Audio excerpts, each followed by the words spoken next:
Reporting from Arkham Asylum, this is Gotham Rogues. In this video we take a look at the storyline Batman, Mimsy were the Borogoves. So this video is going to be a bit different. For once I won't be doing it alone, as I'll receive assistance from our resident Wonderland aficionado, JJHatter. Take it away, JJ. Thank you for the introduction, Rogues.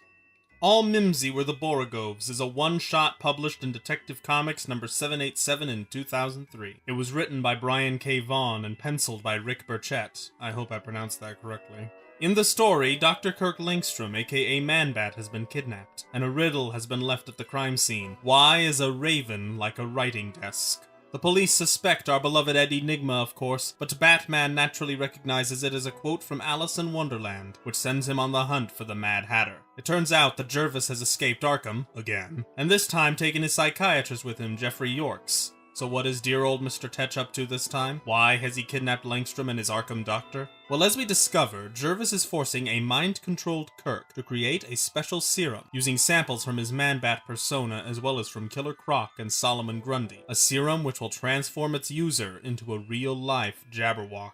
And who shall consume this serum? Why, Dr. Jeffrey Yorks, of course. Why, you ask? Well, the good doctor has been unable to crack Tetch's psychosis, and Jervis now wants to help him with this. He wants Yorks to understand him, but to do that he must first see the world through his eyes. The eyes of a mad monster. Thank you, JJ.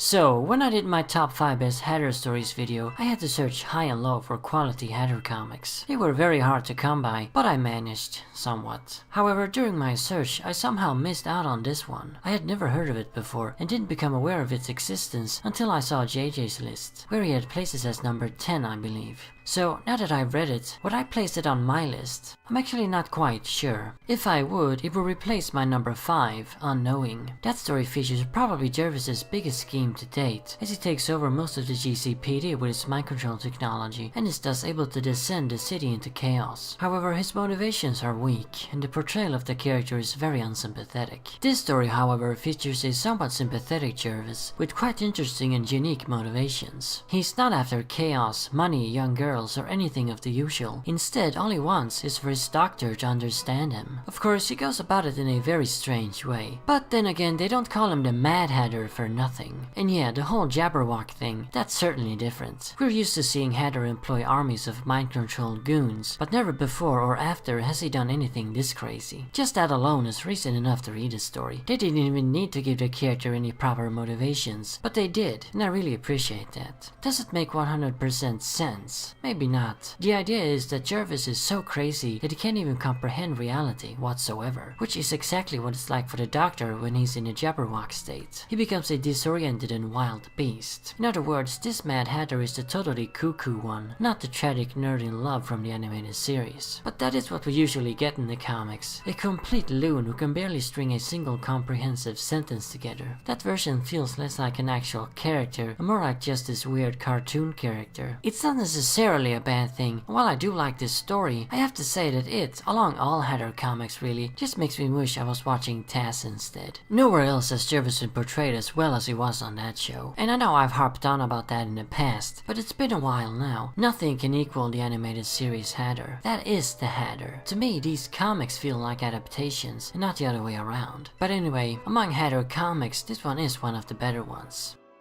As for Kirk Langstrom, he's just used by Jervis, and never once does he turn into Man-Bat. It would seem he's completely wasted, but I actually kinda like it. It was nice to just see Langstrom, and it would be pretty ridiculous if he turned into Man-Bat all the time. After all, he's trying to avoid transforming.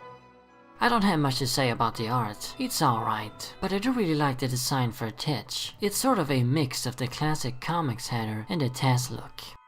So JJ, how about you share some of your thoughts on this story?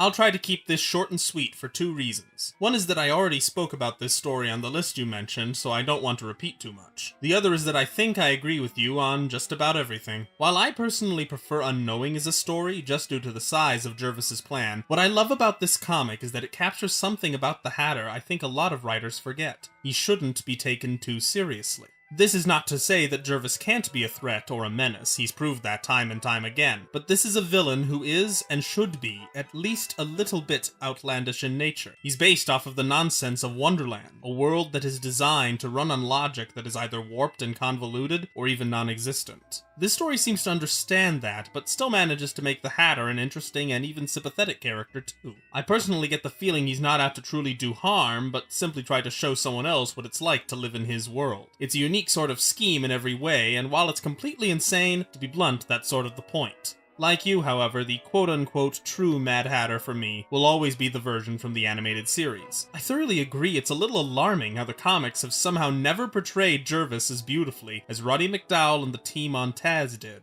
But que sera, sera. So there you have it. That's Mimsy or the Borogoves. I can't really choose between this one and Unknowing. I do like the Hatter in this story better, and the Jabberwock is awesome, but you gotta respect the grand scale of Jervis's scheme in the other story. Anyway, thanks to JJ for appearing, and as always, remember, Arkham Asylum awaits you in the next video.